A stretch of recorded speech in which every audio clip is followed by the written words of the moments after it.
കുഞ്ഞുണ്ടോ? കുഞ്ഞുമായിട്ട് റാംബോക്കിന് വന്നാണോ ഇത്രയും സ്റ്റൈലായിട്ടൊക്കെ വന്നിരിക്കുന്നു? ഓക്കെ, എന്താണ് പേര്? മേഘ.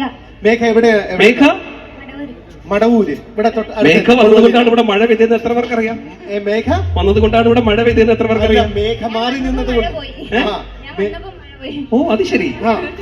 ശരി മേഘ, ഇന്നത്തെ പോപ്പീസില് രജിസ്റ്റർ ചെയ്യാനായിട്ട് ഒരുപാട് ബുദ്ധിമുട്ടിയോ? ഇൻസെ കണ്ട് പെട്ടെന്ന് തന്നെ QR കോഡൊക്കെ സ്കാൻ ചെയ്തു.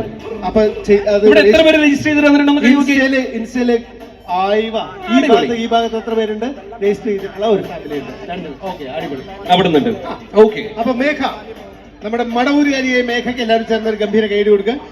മേഘ എല്ലാവരും ചേർന്ന് കൈയൊക്കെ അടിച്ചിട്ടുണ്ട്, സപ്പോർട്ട് വന്നിട്ടുണ്ട്.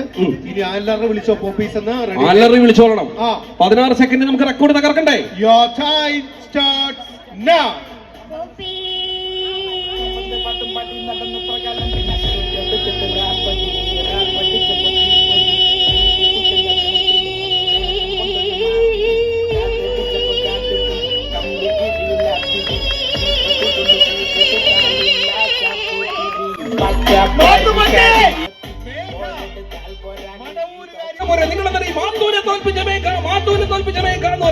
ഞാൻ പറഞ്ഞ സത്യാണല്ലയോ?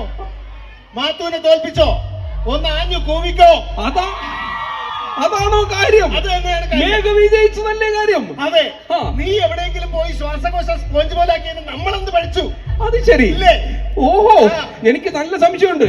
ഈ പരിപാടിക്ക് എന്നെ താഴ്ത്തിക്കെട്ടാൻ വേണ്ടിട്ട് മാത്രമായിട്ട് നിങ്ങൾ വെച്ച മത്സരമാണോ ഇത് എന്ന് വരെ എനിക്ക് സംശയമുണ്ട്. മേഘയ്ക്ക് ഗിബിയെ നീ ഒന്ന് കൊടുത്തോ. മാത്തൂനെ തോൽപ്പിച്ചതിനാണ് ഗിബി നൽകുന്ന ഈ സമ്മാനം. ഇനി വിജയിച്ചതിനാണ് ഞാൻ നൽകുന്ന ഈ സമ്മാനം. അത് ശരി, 2 സമ്മാനോ? തോൽപ്പിച്ചതിന് വിജയിച്ചതിന് വേറെ വേറെ സമ്മാനം കൊടുക്കുന്ന ലോകത്തെ ഏറ്റവും ആദ്യത്തെ പരിപാടി ഇതായിരിക്കും. ഇതാ നമ്മുടെ പ്രിയങ്കരിയായ അനുക്കുട്ടി, അനുമോൾ RS കാർത്തു.